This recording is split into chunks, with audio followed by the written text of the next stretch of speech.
Assalamualaikum Ustadz Banu dan teman-teman sekalian. Kami dari kelompok 10 akan mempresentasikan topik SPPEI tentang 3 dinasti besar, yaitu dinasti Safawid, Ottoman, dan dinasti Mughal.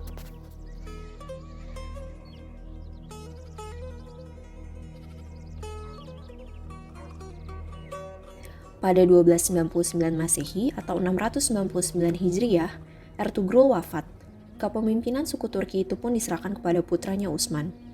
Sebagai pemimpin suku yang wilayahnya merupakan hasil pemberian Bani Seljuk, Utsman melakukan hal yang sama dengan ayahnya Ertugrul. Ia bekerja sama dan membantu Seljuk dalam memerangi Bizantium.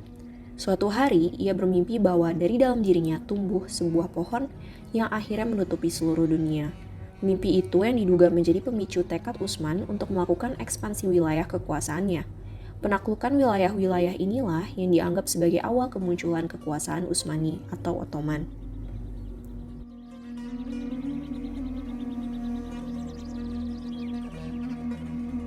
Kekuasaan yang mulanya hanya difungsikan sebagai penyangga perbatasan antara Bizantium dan Bani Seljuk telah menjelma menjadi wilayah yang sangat luas. Pertambahan luas wilayah dan kemenangan-kemenangan dalam pertempuran melawan Bizantium telah menimbulkan daya tarik bagi suku-suku Turki lainnya untuk datang dan bergabung bersama pasukan Utsman. Apalagi setelah jatuhnya Kesultanan Seljuk, Utsmanlah yang menjadi harapan baru bagi bangsa Turki.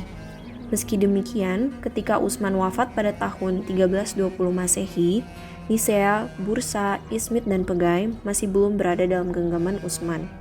Setelah wafatnya Utsman, kekuasaan dipegang oleh anaknya yaitu Orhan. Pada masa kepemimpinan Orhan, Kesultanan Utsmani menguasai kota Bursa dan menjadikannya sebagai ibu kota kesultanan.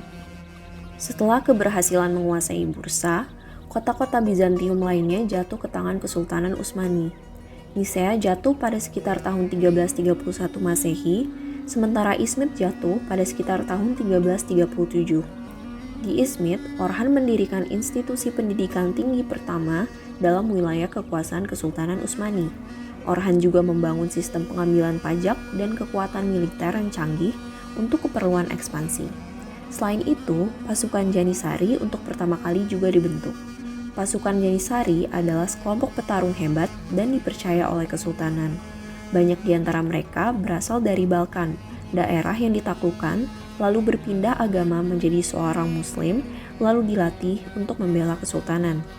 Penguasa-penguasa yang daerahnya berhasil ditaklukkan oleh Turki Utsmani juga banyak yang akhirnya berpindah agama menjadi Muslim.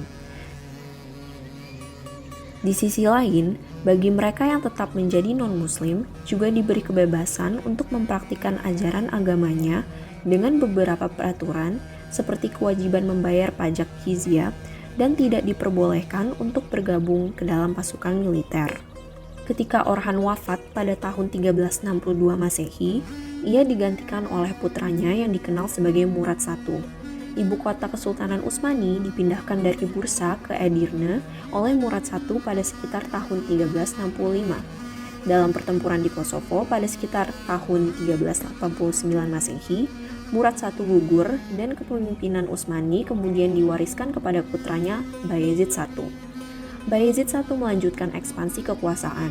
Pasukannya juga bertambah kuat dan besar dengan bergabungnya orang-orang dari Serbia, Bulgaria, dan Albania, bahkan beberapa pasukan Bizantium.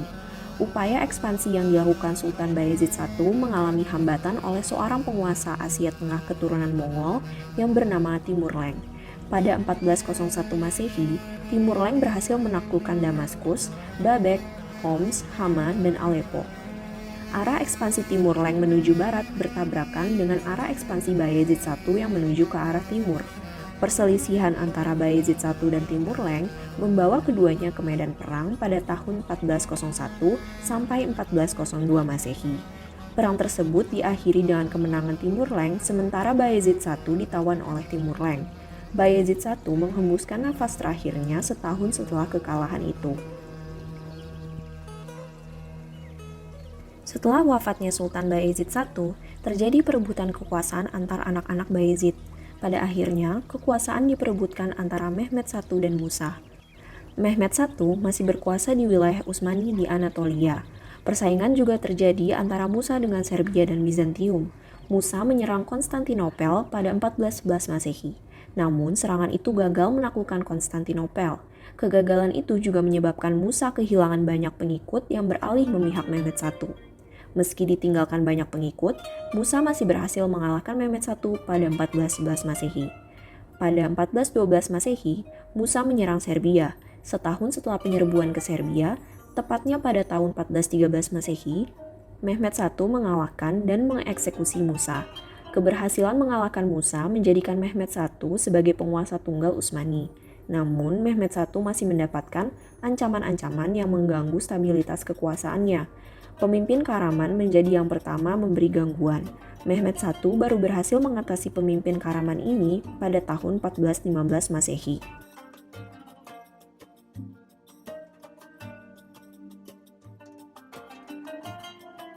Pada 1421 Masehi, Mehmed I wafat dan digantikan oleh putranya Murad II.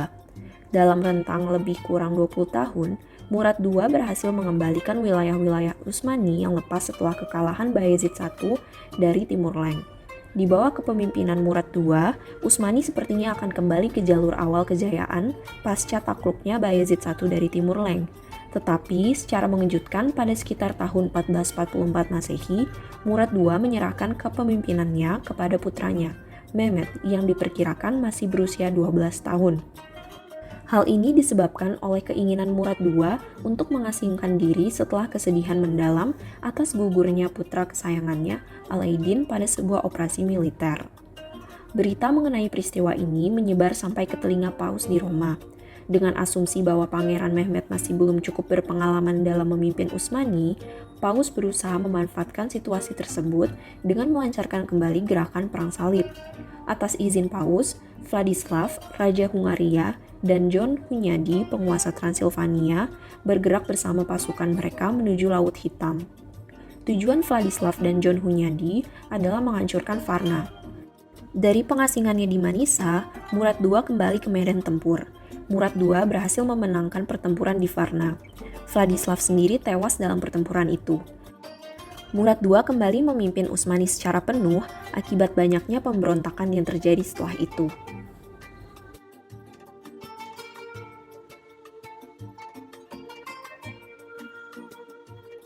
Dalam sejarah Kesultanan Utsmani, penaklukan Konstantinopel adalah kisah sejarah mereka yang paling masyhur. Pemimpin Utsmani dalam penaklukan ini adalah Pangeran Mehmed yang dikenal dalam sejarah Muslim sebagai Al-Fatih. Penaklukan Konstantinopel menjadi penting berkat kata-kata Nabi Muhammad SAW yang menyebut bahwa kota itu akan dibebaskan dan dikuasai orang-orang Islam. Sebelumnya telah banyak percobaan pasukan muslimin untuk merebut Konstantinopel. Bagi Utsmani sendiri, serangan ke jantung kekuasaan Bizantium telah dilaksanakan setidaknya oleh Bayezid I pada tahun 1394 Masehi, Musa pada tahun 1411 Masehi, serta Murad II pada sekitar tahun 1422 Masehi. Namun, Konstantinopel masih cukup kuat dan perkasa untuk ditaklukkan. Kota kebanggaan Bizantium itu memiliki sebuah tembok yang diberi nama Theodosian. Tembok Theodosian terbuat dari granit dan bata. Dibangun memanjang dari tanduk emas di Bosforus sampai ke pedalaman Laut Marmara. Tembok itu berdiri kokoh setinggi 12 meter dengan ketebalan 5 meter. Selama ratusan tahun, tembok Theodosian menjadi dinding pelindung Konstantinopel dari serangan musuh-musuh Bizantium. Rencana untuk menyerang Konstantinopel bagi Mehmed II muncul setidaknya pada sekitar tahun 1445 Masehi ketika ayahnya Murad II masih hidup. Pada saat menjelang serangan Mehmed II ke Konstantinopel, Bizantium sudah tidak memiliki armada laut. Mereka juga hanya memiliki sedikit tentara. Harapan besar bagi Bizantium untuk mempertahankan Konstantinopel mungkin hanya pada tembok Theodosian. Dalam strateginya, Mehmed II berusaha mengisolasi Bizantium. Dalam rangka isolasi, Mehmed II membangun Rumelia Hisar yang pembangunannya selesai pada tahun 1452 Masehi. Rumelia Hisar dibangun sebagai benteng yang dilengkapi artileri dengan tujuan untuk mengawasi pergerakan kapal-kapal di Laut Hitam. Selain itu, ia juga merekrut insinyur dari Hungaria untuk membuat meriam yang ukurannya sangat besar. Mehmed II mengetahui bahwa sisi terlemah dari tembok Theodosian berada di sisi bagian dalam tanduk emas. Namun, pasukan Bizantium telah menutup jalur laut agar kapal musuh tidak dapat memasuki Tanduk Emas. Mehmed II tidak kehabisan akal. Untuk menghindari rintangan yang menutup Tanduk Emas, Mehmed II memindahkan armada lautnya dari Selat Bosforus menuju Tanduk Emas melalui jalur darat. Pemindahan itu berjalan dalam 1 malam dengan jarak sekitar 3 mil. Kapal yang berhasil dipindahkan lewat darat itu berjumlah kurang lebih 70 kapal. Pada akhirnya, setelah melalui 7 minggu pengepungan, Konstantinopel jatuh ke tangan Mehmed II pada Mei 1453 Masehi. Jatuhnya Konstantinopel ke tangan Utsmani sekaligus mengakhiri riwayat kekaisaran Bizantium yang perkasa. Jatuhnya Konstantinopel dan berakhirnya kekaisaran Bizantium melambungkan nama Mehmed II dan Kesultanan Utsmani. Ibu kota Utsmani dipindahkan ke Konstantinopel.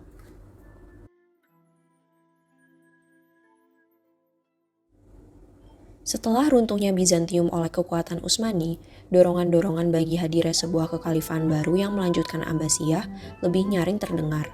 Utsmani adalah kandidat utama. Meski demikian, Mamluk masih ada sebagai sebuah kekuatan lain yang cukup kuat dan besar. Pertempuran antara Mamluk dan Utsmani tidak terhindarkan. Pasca wafatnya Mehmed II, Bayezid II memimpin pertempuran antara Utsmani melawan Mamluk pada sekitar tahun 1485 Masehi. Salah satu penyebab dari pecahnya pertempuran antara Utsmani dan Mamluk adalah tindakan Qaitbay, Sultan Mamluk yang menyembunyikan salah seorang buronan paling dicari oleh Utsmani, yaitu Cem, saudara laki-laki Bayezid II. Cem menjadi buronan karena tindakannya berusaha mengambil tahta Utsmani dari tangan Bayezid II. Di bawah kekuasaan Selim I, Turki Utsmani berhasil mengatasi Safawi, meski kekuasaan yang baru berdiri itu masih bisa bertahan dari kehancuran total. Selim I juga berhasil mengalahkan Mamluk pada 1517 Masehi dan menguasai Kairo serta menjadikan Mesir sebagai provinsi Utsmani.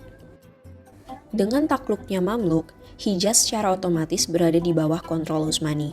Penjaga kota suci Mekah dan Madinah, Barokat II bin Muhammad, kemudian menyatakan tunduk pada Utsmani. Terdapat 2 versi mengenai kekhalifahan selepas penaklukan-penaklukan yang telah dilakukan Selim I. Sultan Selim I menerima jubah kekhalifahan dari keturunan terakhir Abbasiyah pada tahun 1517 Masehi ketika Selim I menaklukkan Kairo. Namun, pendapat lain menyebut bahwa Al-Mutawakkil, Khalifah Abbasiyah terakhir, mempertahankan gelar khalifah sampai wafatnya pada 1543. Terlepas mana yang lebih tepat, Sultan Selim I disebut mulai menggunakan gelar khalifah setelah Safawi dan Mamluk takluk, kemudian Mekah dan Madinah jatuh ke tangan Utsmani. Dengan kondisi tersebut, penguasa Utsmani di samping menggunakan gelar khalifah juga memakai gelar sultan. Tahun 1517 Masehi dapat dianggap sebagai angka tahun Utsmani mencapai kekhalifahan.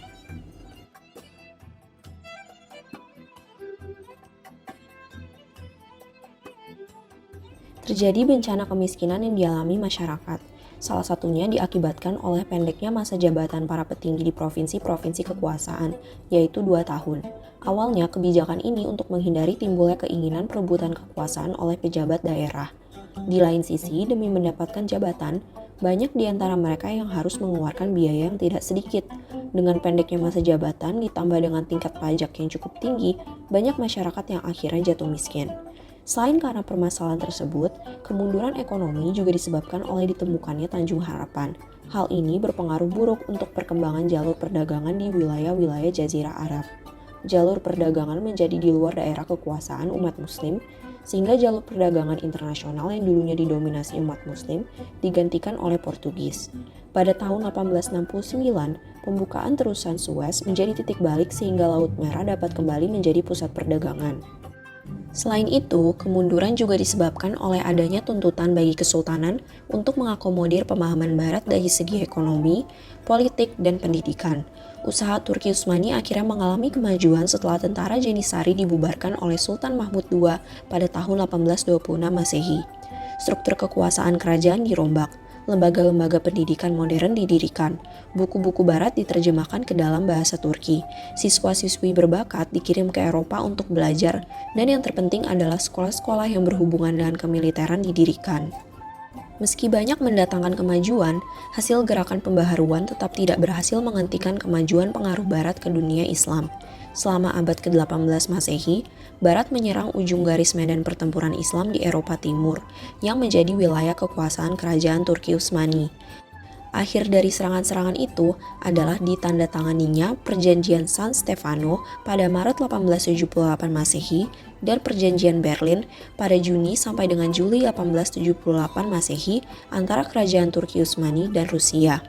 Dengan demikian, berakhirlah kekuasaan Turki di Eropa, sementara kebanyakan daerah berpenduduk mayoritas Muslim di Timur Tengah pada abad berikutnya mulai diduduki bangsa Eropa. Ketika Perang Dunia I meletus, Turki Utsmani bergabung dengan Jerman yang kemudian mengalami kekalahan. Akibatnya, kekuasaan Turki Utsmani semakin memburuk. Partai Persatuan dan Kemajuan memberontak kepada Sultan. Kerajaan Turki Utsmani akhirnya berakhir dengan berdirinya Republik Turki pada tahun 1923 Masehi dan presiden yang diangkat adalah Mustafa Kemal Atatürk. Dinasti Safawiyah. Dinasti Safawiyah di Persia berkuasa antara tahun 1501 sampai 1722 Masehi. Dinasti ini merupakan salah satu kerajaan Islam yang cukup besar di Persia. Cikal bakal berdirinya dinasti Safawiyah berawal dari gerakan tarekat yang diberi nama Safawiyah. Gerakan ini muncul di Persia, tepatnya di Ardabil, sebuah kota di Azerbaijan. Wilayah ini banyak ditinggali oleh suku Kurdi dan Armen. Nama Safawiyah dinisbahkan kepada nama salah seorang guru sufi di Ardabil bernama Syekh Ishaq Safiuddin atau Safi ad-Din. Menurut riwayat, ia adalah keturunan dari Musa al-Hadim, imam ketujuh Syiah Itsna Asyariah. Safi ad-Din berasal dari keturunan orang yang berada dan memilih sufi sebagai jalan hidupnya. Gurunya bernama Syekh Tajuddin Ibrahim Jahidi yang dikenal dengan julukan Zahid al-Gilani. Dikarenakan prestasi dan ketekunannya dalam kehidupan tasawuf, Safi ad-Din diambil menantu oleh gurunya tersebut. Safi ad-Din mendirikan tarekat Safawiyah setelah ia menggantikan guru dan sekaligus mertuanya yang wafat pada tahun 1301 Masehi. Pengikut tarekat ini sangatlah teguh memegang ajaran agama. Pada mulanya, gerakan tasawuf Safawiyah bertujuan memerangi orang-orang ingkar. Kemudian memerangi golongan yang mereka sebut ahli bid'ah. Tarekat yang dipimpin Safi ad-Din ini semakin penting, terutama setelah mengubah bentuk tarekat itu dari pengajian tasawuf murni yang bersifat lokal menjadi gerakan kenamaan yang besar pengaruhnya di Persia, Syria, dan Anatolia. Di negeri-negeri di luar Ardabi, Safi ad-Din menempatkan seorang wakil untuk memimpin murid-muridnya. Wakil tersebut diberi gelar khalifah dan nantinya akan menjadi komandan perang. Kemudian, murid-murid tarekat mendukung tarekat Safawiyah untuk menghimpun kekuatan dengan menjadi tentara dan sangat fanatik kepada keyakinannya. Bahkan, mereka juga menentang orang-orang yang tidak sepaham dengan mereka. Tarekat Safawiyah banyak diterima oleh masyarakat, sehingga tarekat ini mengubah model gerakan spiritual keagamaan menjadi gerakan politik. Hal ini mulai tampak ketika gerakan tarekat dipimpin oleh Zunaid pada 1447 sampai 1460 Masehi.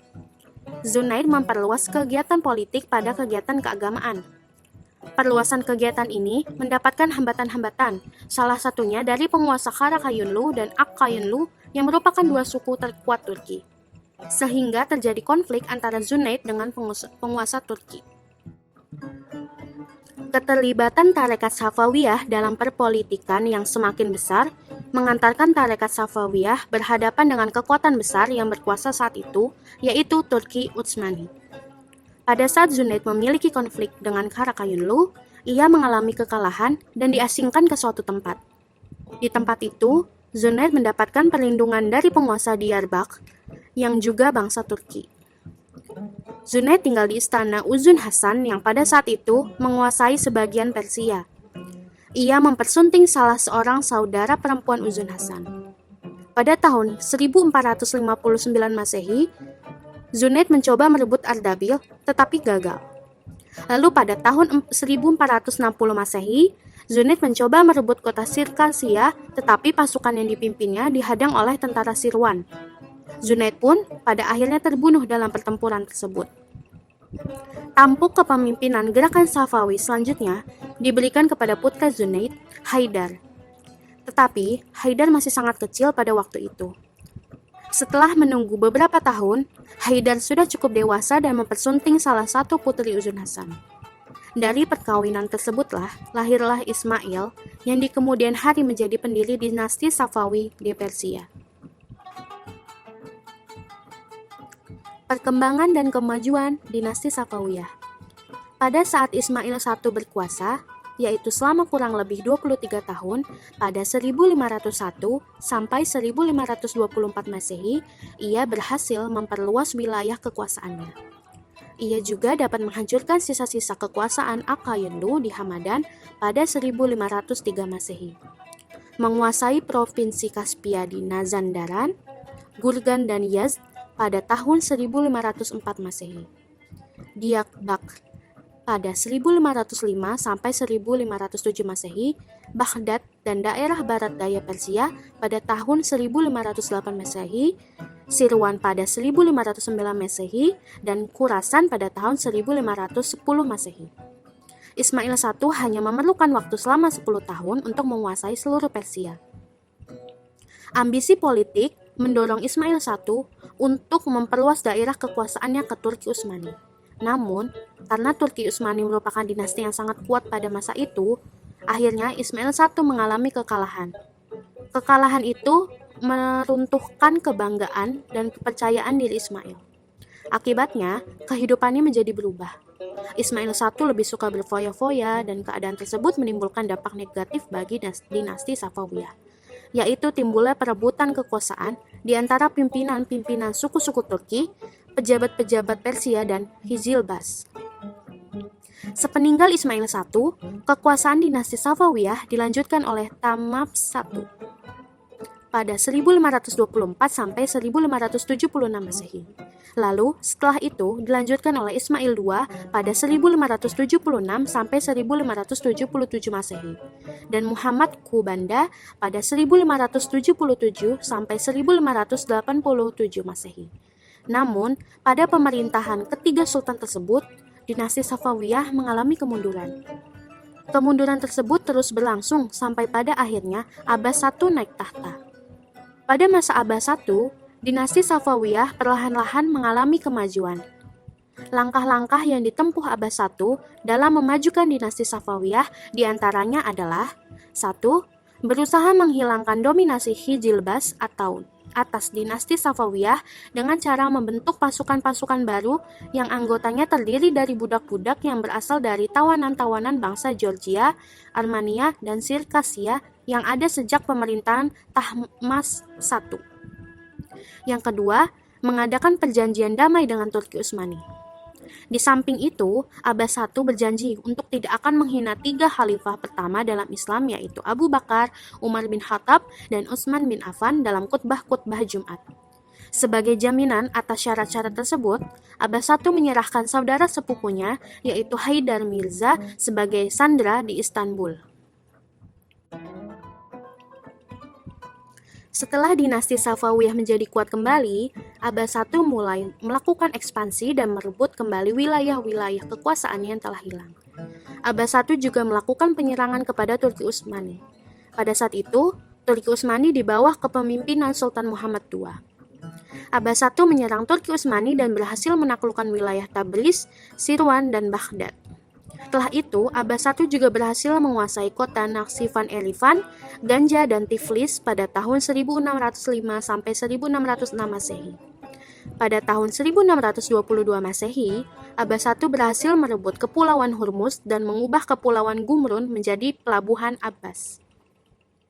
Pada pemerintahan Abbas I merupakan puncak kejayaan dinasti Safawiyah. Secara politik, Abbas I dapat mengatasi berbagai kemelut di dalam negeri yang mengganggu stabilitas negara dan berhasil merebut kembali wilayah-wilayah yang dulu pernah direbut dinasti lain pada pemerintahan sultan-sultan sebelumnya. Pencapaian dan kondisi yang dicapai dinasti Safawiyah. Bidang ekonomi. Setelah Abbas I berhasil merebut Kepulauan Hormuz dan mengubah pelabuhan Gurmun menjadi pelabuhan Abbas, maka jalur dagang yang biasa diperebutkan oleh Belanda, Inggris, dan Prancis atau yang disebut jalur sutra perdagangan sepenuhnya berhasil dikuasai oleh dinasti ini. Abbas meningkatkan kemakmuran negara dengan menambahkan ekonomi uang dan perdagangan internasional ke pangkalan tradisional ekonomi, pertanian dan pastoralisme. Bidang pendidikan. Pada dinasti Safawiyah muncul banyak sekali ilmuwan-ilmuwan terkenal, di antaranya Baha al-Din al-Amili, seorang generalis ilmu pengetahuan, Sadr al-Din al-Shirazi, seorang filsuf, dan Muhammad Baqir Ibnu Muhammad Damat, seorang filsuf, ahli sejarah, dan teolog yang pernah mengadakan observasi atas kehidupan lebah. Memulai program reformasi intelektual, dinasti Safawiyah mengimpor ulama-ulama Arab Syiah dengan tujuan agar dapat mengajarkan orang-orang terhadap bentuk yang lebih tradisional dari Twelversism. Dalam program reformasinya, Shah Abbas membangun sekolah, madrasah sebagai pusat pengajaran dan pembelajaran, tempat ulama-ulama akan mengajar dan tinggal, dan ia memberikan dukungan keuangan baik kepada ulama yang mengajar maupun pada kandidat pembelajar. Bidang pembangunan fisik, tata kota, dan seni. Para penguasa dinasti ini mengubah Isfahan yang merupakan ibu kota dinasti ini menjadi kota yang sangat indah. Isfahan merupakan kota yang sangat penting bagi tujuan politik dan ekonomi. Di kota tersebut berdiri bangunan-bangunan megah seperti masjid, rumah sakit, sekolah-sekolah, jembatan raksasa di atas Zenderut, dan istana Sihil Satun. Kota Isfahan semakin indah dengan dibuatnya taman-taman wisata. Ketika Abbas I wafat, di Isfahan terdapat 162 masjid, 48 akademi, 1.802 penginapan, dan 273 pemandian umum. Pada bidang seni, terlihat dari arsitektur bangunan-bangunannya, yaitu seperti yang terlihat pada Masjid Shah dan Masjid Syed Lutf Allah. Unsur seni lainnya juga terlihat pada hasil kerajinan tangan, keramik, permadani, karpet, pakaian, tembikar, dan lain-lain. Seni lukis juga sudah mulai muncul pada masa ini, tepatnya pada saat Sultan Tahmab I berkuasa. Bidang politik. Pada masa awal, kerajaan Safawi berbentuk suatu pemerintahan teokratik, yaitu pejabat tertinggi negara dipegang oleh wakil syah baik dalam urusan politik maupun keagamaannya. Adanya persaingan tidak sehat dalam tubuh kerajaan antar suku-suku Turki pada masa sepeninggalan Ismail I, pejabat-pejabat keturunan Persia dan Hizilbas dalam merebut pengaruh untuk memimpin kerajaan yang pada masa Abbas I mampu mengatasi situasi politik kerajaan tersebut. Namun, pada pasca pemerintahan Abbas I terdapat banyak pemberontakan baik internal maupun eksternal karena penguasanya yang lemah. Kemunduran dan kehancuran Kerajaan Safawiyah. Kerajaan Safawiyah mengalami kemunduran pasca pemerintahan Abbas I. 6 sultan setelahnya tidak mampu untuk mempertahankan kemajuan yang sudah diraih oleh pendahulunya. Para sultan juga lemah dalam memimpin dan memiliki sifat buruk yang juga mempengaruhi jalannya pemerintahan. Sehingga kerajaan Safawiyah banyak mengalami kemunduran dan tidak mengalami perkembangan. Sepeninggal Abbas I, pemerintahan diambil alih oleh Safi Mirza pada 1628 sampai 1642. Ia merupakan cucu dari Abbas I. Pada masa pemerintahannya, ia dikenal sebagai sultan yang lemah dan kejam terhadap para pembesar-pembesar kerajaan. Ia juga tidak mampu mempertahankan kemajuan-kemajuan yang berhasil dilakukan oleh Abbas I. Selain itu, kota Kandahar berhasil dikuasai oleh dinasti Mughal yang dipimpin oleh Sultan Shah Jihan. Begitu pula dengan Baghdad yang berhasil direbut oleh Turki Utsmani. Setelah Safi Mirza, pemerintahan dipegang oleh Abbas II pada 1642 sampai 1667. Ia adalah sultan yang suka minum minuman keras, suka menaruh curiga terhadap para pembesar dan memperlakukannya dengan kejam. Rakyat pun tidak begitu peduli dengan pemerintahan Abbas II. Abbas II meninggal dikarenakan sakit. Selanjutnya dipimpin oleh Sulaiman pada 1667 sampai 1694. Ia memiliki kebiasaan buruk seperti Abbas II yang juga seorang pemabuk. Banyak terjadi penindasan dan pemerasan, terutama terhadap para ulama dan penganut paham Sunni, serta cenderung memaksakan paham Syiah. Sehingga tidak ada perkembangan yang berarti pada masa pemerintahannya. Keadaan semakin bertambah buruk pada masa pemerintahan Hussein, yaitu pada 1694 sampai 1722 Masehi. Ia memberikan kebebasan kepada para ulama Syiah untuk memaksakan paham Syiah dan pendapatnya terhadap penganut Sunni. Hal ini memicu kemarahan dari golongan Sunni di Afghanistan. sehingga mereka melakukan pemberontakan. Bangsa Afghanistan melakukan pemberontakan pertama kali pada tahun 1709 dipimpin oleh Mir Faiz dan berhasil merebut wilayah Kandahar.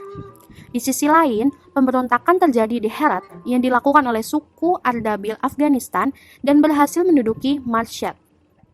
Mir Faiz digantikan oleh Mir Mahmud dan ia dapat mempersatukan pasukannya dan pasukan Ardabil, sehingga ia mampu merebut kembali wilayah-wilayah Afgan dari kekuasaan Safawiyah.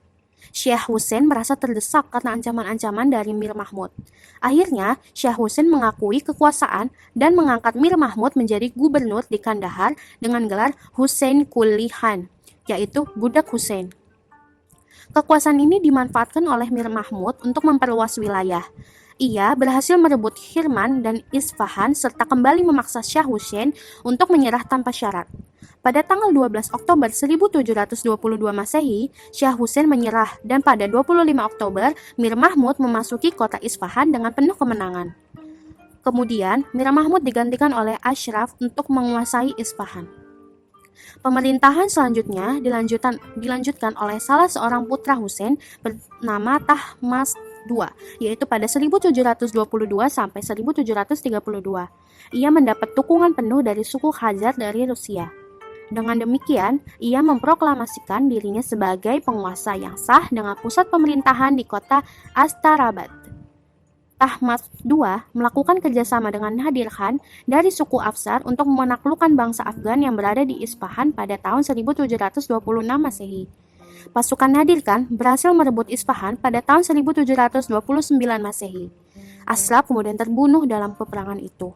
Dinasti Safawiyah kembali berkuasa.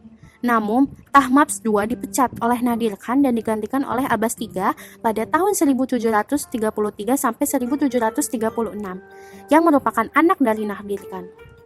Anaknya masih sangat kecil, sehingga pada Maret tahun 1736, Nadir Khan mengangkat dirinya sendiri sebagai sultan. Pada masa pemerintahan Nadir Khan, dinasti Safawiyah berhasil ditaklukkan oleh dinasti Khazar. Maka berakhirlah kekuasaan dinasti Safawiyah di Persia. Sekarang kita akan bahas tentang kerajaan Mughal, di mana kerajaan ini merupakan salah satu dari 3 dinasti besar yang ada pada sejarah Islam. Kerajaan Mughal pertama kali didirikan oleh Zahiruddin Babur pada tahun 1526 Masehi dan bertempat di India. Asal-usul berdirinya kerajaan Mughal. Kerajaan Mughal memiliki sejarah asal-usul berdiri yang lumayan panjang, di mana pendirian dari kerajaan ini dilatar belakangi oleh rapuhnya Kesultanan Delhi, tepatnya pada periode Khalji dan Tughlaq, kemudian dilanjutkan oleh keluarga Sayyid yaitu pada tahun 1414 Masehi hingga 1451 Masehi, serta keluarga Lodi yaitu pada tahun 1451 Masehi hingga 1512 Masehi. Pada saat itu, kondisi kekuasaan Islam di India mengalami berbagai kemunduran dan menunjukkan hal yang sangat rumit, yakni bangkitnya pikiran lama yang percaya bahwa setiap kerajaan yang merdeka adalah khalifah di tengah-tengah lingkungannya sendiri. Sebagai akibatnya, muncul tokoh-tokoh sentral kerajaan dari berbagai daerah yang ada di India. Tokoh-tokoh yang dimaksud adalah Fakhruddin Mubarak di Bengal, Syamsuddin Shah Mirza Swati di Kashmir, Zafar Khan Muzaffar di Gujarat, Malik Sarvar di Jawanpur, Dilafar Khan Hussein Guri di Malwa, dan yang terakhir adalah Ibrahim Lodi sebagai pewaris Kesultanan Delhi. Tokoh sekaligus raja yang disebutkan terakhir ini adalah memiliki sifat giat atau suka berperang, serta bertekad untuk menegakkan kewibawaan kerajaannya dengan cara bahwa ia tidak mau menjadi dalam tanda kutip boneka siapapun. Salah satu tindakan kurang simpatik yang dilakukan oleh dinasti Lodi adalah memenjarakan Hami Han, seorang menteri tua yang telah membantunya naik tahta. Dia juga menumpas kepala-kepala provinsi atau gubernur yang bergolak. Atas dasar itu, Alam Han yang masih keluarga Lodi mencoba menggulingkannya dengan meminta bantuan seseorang yang bernama Zahiruddin Babur, di mana ia adalah salah seorang cucu dari Timur Leng dan Fergana. Permintaan itu diterima dan bersama pasukannya menyerang Delhi pada tanggal 21 April 1526 Masehi. Terjadilah pertempuran yang sangat dahsyat di mana Ibrahim Lodi beserta ribuan pasukannya terbunuh, kemudian Zahiruddin Babur mengikrarkan kemenangannya, kemudian menegakkan pemerintahannya yang disebut dengan Kerajaan Mughal. Dengan berdirinya Kerajaan Mughal, maka dinasti Delhi atau Imperium Turki telah berakhir. Namun tidaklah berarti bahwa pemerintahan Babur sebagai raja pertama Mughal langsung eksis begitu saja. Sejarah mencatat bahwa pada masa pemerintahan Babur masih ditandai dua persoalan besar, yakni bangkitnya kerajaan-kerajaan Hindu dan munculnya penguasa Muslim yang tidak mengakui kepemerintahan Babur. Sejarah singkatnya itu pada tahun 1530 Masehi, Babur meninggal dunia dengan mewariskan wilayah kekuasaan yang begitu luas dan karir politiknya kepada putra sulungnya, yaitu Humayun. Humayun memerintah antara tahun 1530 sampai 1539 Masehi dan pada tahun 1555 sampai 1556 Masehi, yang dalam periode pemerintahannya banyak diwarnai kerusuhan dan berbagai pemberontakan. Hal ini dimungkinkan karena usia pemerintahan yang diwariskan oleh ayahnya, yaitu Babur, masih relatif muda dan belum stabil, di mana kerajaan Mughal sampai pada pemerintahan Humayun belumlah mengalami perkembangan yang begitu signifikan. Namun ketika Akbar atau anak dari Humayun sendiri naik tahta menggantikannya pada tahun 1556 Masehi, barulah kerajaan ini dapat dilihat pertumbuhan dan perkembangannya, dan pada saat inilah terjadi masa kemajuan dan masa emas dari kerajaan Mughal. Kemajuan kerajaan Mughal pada masa pemerintahan Akbar, yaitu pada tahun 1556 Masehi hingga 1605 Masehi, kerajaan Mughal pada mulanya mengalami kemerosotan. Ketika itu, kerajaan ini mengalami krisis ekonomi yang ditandai dengan masyarakatnya mengalami kelaparan dan imperiumnya mengalami berbagai tekanan dari luar. Akbar lalu membentuk landasan institusional juga landasan geografis bagi kekuatan imperiumnya. Corak pemerintahan Mughal yang dijalankan Akbar adalah sebuah elit militer politik yang pada umumnya terdiri dari pembesar-pembesar Afgan, Iran, Turki, dan juga ada Muslim asli India. Meskipun elit pemerintahannya secara resmi adalah warga Muslim, namun terdapat sekitar 29% warga Hindu sebagai aristokrasi kerajaan Mughal, yang mayoritas dari mereka adalah Hindu Rajput dan Marathas. Atas kebijakan Akbar ini, maka elit pemerintah didukung secara sama oleh loyalitas dan pengabdian beberapa kelompok nasab bawahan. Kebijakan Akbar tersebut membuat kerajaan Mughal eksis dan mampu memperluas wilayahnya di Hindustan dan Punjab melalui Gujarat, Rajasthan, Bihar, dan Bengal. Ke arah utara, ia merebut Kabul, Kashmir, Sindh, dan Baluchistan. Deccan juga direbutnya pada tahun 1600 Masehi dan luas sampai ke ujung utara serta beberapa provinsi merdeka di India Selatan. Prinsip yang dijalankan oleh Akbar untuk menetapkan kebijakan-kebijakan sosial pada masanya adalah politik sulahul atau toleransi universal. Dengan cara ini, semua rakyatnya dipandang sama dan tidak dibedakan sama sekali oleh ketentuan agama atau lapisan sosial. Di antara kebijakannya tersebut adalah 1. Menghapuskan jizyah bagi non-muslim. 2. Memberikan pelayanan pendidikan dan pengajaran yang sama bagi setiap masyarakat, yakni dengan mendirikan madrasah-madrasah. 3. Memberikan tanah-tanah wakaf bagi lembaga-lembaga sufi. 4. Membentuk undang-undang perkawinan baru, diantaranya melarang masyarakatnya kawin muda, berpoligami, bahkan ia menggalakkan kawin campur antar agama. 5. Menghapuskan pajak-pajak pertanian, terutama bagi pertanian-pertanian miskin, meskipun petaninya merupakan non-muslim. 6. Menghapuskan tradisi perbudakan yang dihasilkan dari tawanan perang. Dan 7. Mengatur hitanan anak-anak. Aspek penting lainnya yang disosialisasikan Akbar adalah menciptakan din ilahi yang ciri-cirinya yaitu 1. Percaya pada keesaan Tuhan. 2. Akbar sendiri sebagai khalifah Tuhan dan seorang padash, di mana Akbar sendiri mewakili Tuhan di muka bumi dan selalu mendapat bimbingan langsung dari Tuhan, dan ia adalah termaksum dari segala kesalahan. 3. Semua pemimpin agama harus tunduk dan sujud kepada Akbar. 4. Sebagai manusia padas, ia berpantangan memakan daging atau vegetarian. 5. Menghormati api dan matahari sebagai simbol kehidupan. 6. Hari Ahad adalah hari resmi ibadah untuk seluruh agama. 7. Assalamualaikum diganti menjadi Allahu Akbar dan Waalaikumsalam diganti dengan Jalla Jalalah. Di mana di antara faktor-faktor yang mendorong Sultan Akbar menciptakan din ilahi adalah beberapa faktor yang dimana pertama, para ulama dan pemimpin agama saling berbeda pendapat mengenai masalah-masalah keagamaan, di mana jika dilanjutkan mereka berpotensi mengecam satu sama lain dan berpecah belah. Kedua, keadaan rakyat dan penganut agama-agama di India semakin fanatik karena pengaruh tokoh-tokoh agama. Bahkan rakyat tidak sedikit yang saling bertikai. Ketiga, pengaruh penasihat-penasihat agama dan politik Sultan Akbar, di antaranya Abu Fadl, Mir Abdul Latif, dan Syekh Mubarak, yang membiarkan bahkan tidak jarang mendorong Akbar untuk berpikir bebas dan radikal. Masih banyak kebijakan lain yang digagas oleh Akbar yang lebih mementingkan persatuan politik, sekalipun dengan banyak mengorbankan nilai-nilai syariah Islam. Akbar dengan pemerintahannya ingin menembus batas-batas terdalam tradisi Hindustik dan agama-agama lain di India. Akbar meninggal pada tahun 1605 Masehi setelah menderita sakit yang cukup parah karena kawan-kawan dekatnya dibunuh oleh anaknya Jahangir, di mana mungkin disebabkan oleh rasa cemburu yang terlalu banyak sehingga mempengaruhi ayahnya.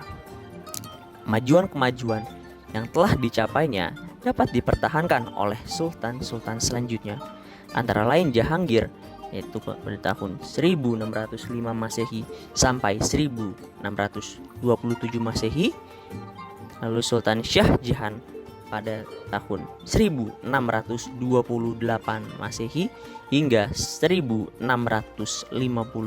Masehi, dan Aurangzeb.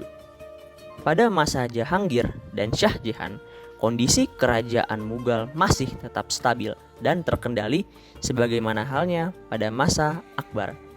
Kemajuan yang dialaminya pun hampir sama dengan masa sebelumnya.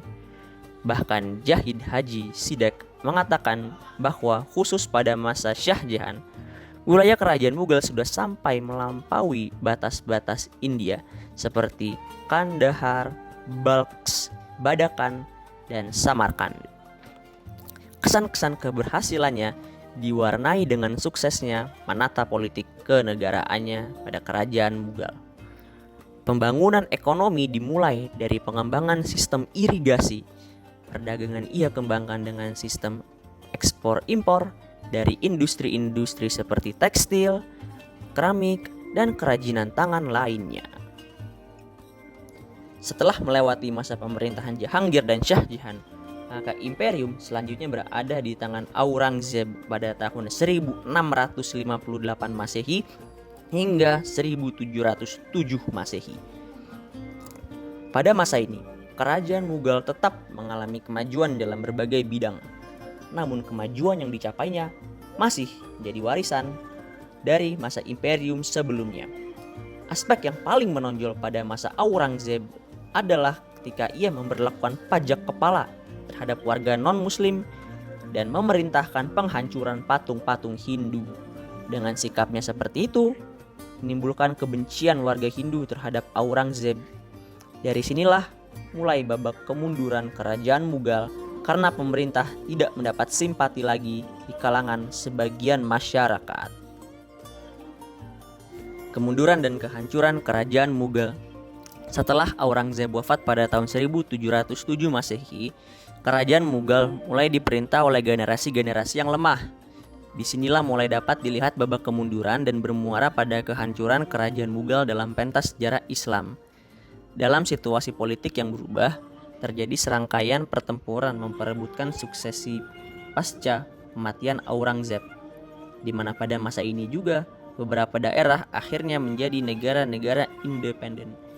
Di beberapa daerah India lainnya, terbentuk sejumlah rezim yang di bawah kekuasaan raja-raja Hindu. Para pembesar Hindu tersebut merebut kekuasaan Rajasthan. Di Punjab, beberapa kelompok keagamaan dan etnis seperti Sikh dan Jat mendirikan rezim lokal. Pada masa ini juga, tokoh-tokoh kelompok Maratha, Sikh, dan Afgan di wilayah utara bertempur untuk merebut kekuasaan atas sisa wilayah Imperium Mughal yang nyaris tenggelam. Selanjutnya, kelompok Maratha mengkonsolidasikan wilayah India Tengah dan Utara dan membentuk 5 pemerintahan yang independen. Pada tahun 1739 Masehi, Nadir Shah merebut kekuasaan atas Kabul dan menundukkan kota Delhi. Rezim Mughal kemudian tidak berdaya, namun pada 1761 Masehi, kekuatan Maratha dikalahkan oleh Ahmad Shah Durrani. Akibatnya, kelompok Sikh dapat memperluas wilayahnya di Punjab dan mendirikan sebuah pemerintahan dengan ibu kotanya adalah Lahore. Akibatnya, terbukalah jalan bagi tumbuh berkembangnya Inggris sebagai kekuatan terbesar di India, terutama dalam bidang perdagangan. Munculnya kekuatan Inggris di India merupakan babak akhir detik-detik kehancuran Mughal. Transformasi kedudukan Inggris di India mendapatkan restu, terutama dari negeri-negeri anak benua India. Salah satu alasan berkuasanya Inggris di India adalah karena pengaruhnya yang sangat menonjol dalam bidang perdagangan dan bidang-bidang perekonomian pada umumnya, yang memang sangat diharapkan oleh masyarakat setempat. Menurut Badri Yatim, sebenarnya tetap ada perlawanan terhadap Inggris yang ingin monopoli bidang perekonomian tersebut di Mughal dengan cara peperangan. Tetapi Inggris mendapat sokongan kuat dari raja-raja Hindu yang memang telah eksis ketika itu.